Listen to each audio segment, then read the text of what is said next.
The Man Who Fell to Earth.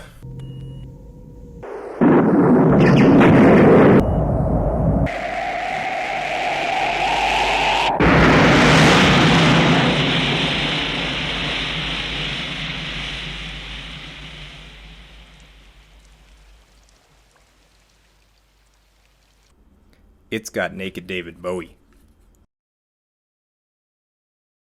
What else could you ask for?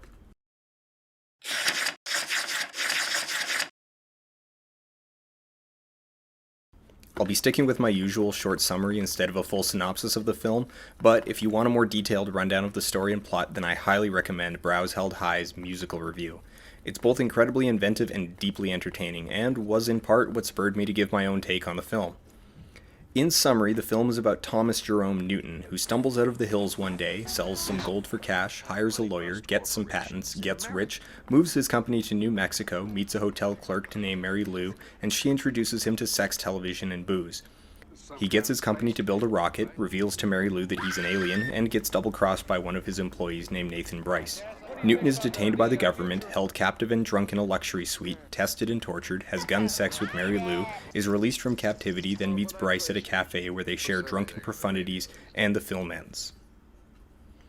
Now, what first inspired me to do this episode was actually the gun sex scene towards the end there. In the Brows Held High episode, this bizarre scene was hammed up for its joke potential because, well, it is pretty insane. They're not really giving me anything. But that said, it's also the linchpin on one of the running metaphors in the film, which is the relationship between audience, industry, and artists. I've talked about this issue before in the Newshead episode, but here we have a completely different take on the matter.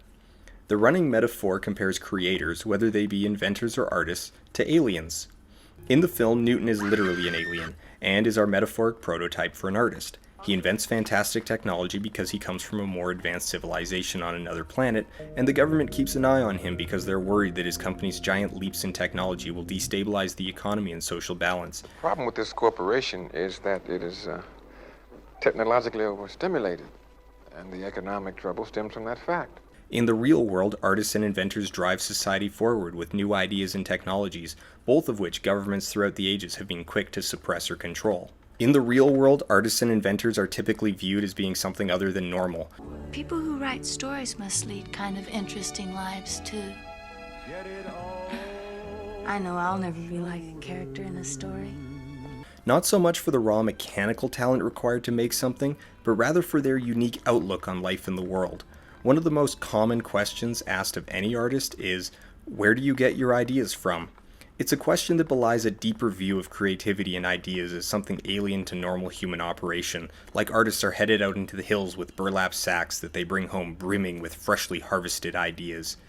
In reality, creativity stems from a different way of taking in the stimuli of everyday life, be it a sensitivity to music or an awareness of culture and passion. In the film, Newton literally experiences a different reality. He can see X-rays and hears things from a great distance away. Do you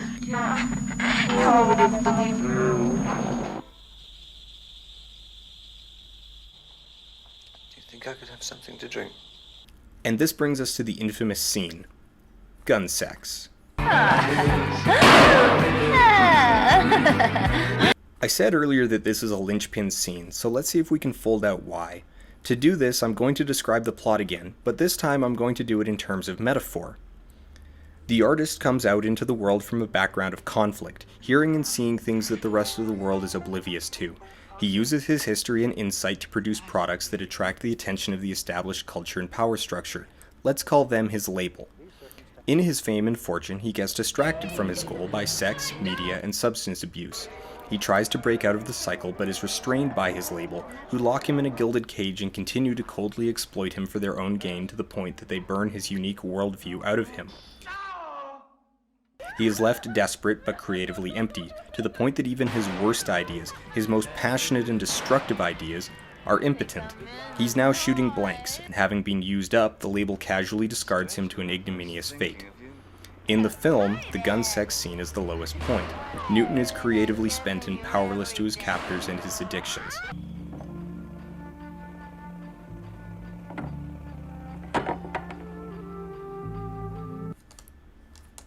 And that's what I see in The Man Who Fell to Earth. It's not a perfect film by any means. The editing is odd in places even by mid-70s standards, and the pacing is slow, but it's still well worth watching, if only because nowadays it'll be a cold day in hell before Hollywood makes something like this instead of Transformers 5: Return of the Cash Money Robots. Hey, Mudflat, what are we gonna do with this shrimp No, taco? just Bubba capping his ass, throw him in the truck, and then nobody gonna know nothing, not me. Also, in some ways the film's flaws work in its favor.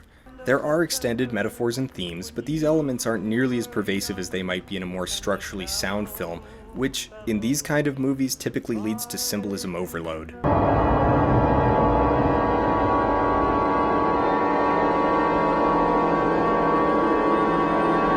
The surreal asides and non sequiturs often don't make sense, and while it may not be intentional, the result is a world that's more complicated and haphazard than most narrative worlds, more chaotic and more like the real world. The characters aren't always consistent, but that's their consistency. They make decisions based on flawed or poorly thought out rationale, just like real people do. It's not amazing storytelling, but it is a great story. Next week, brace yourself. We're going to look at the worst kind of storytelling.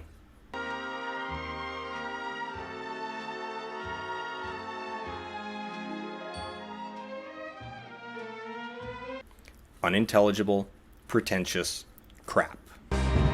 Take a look at the long man, beating up the wrong guy. Oh man, wonder if you'll ever know who's in the best-selling show. Is there life?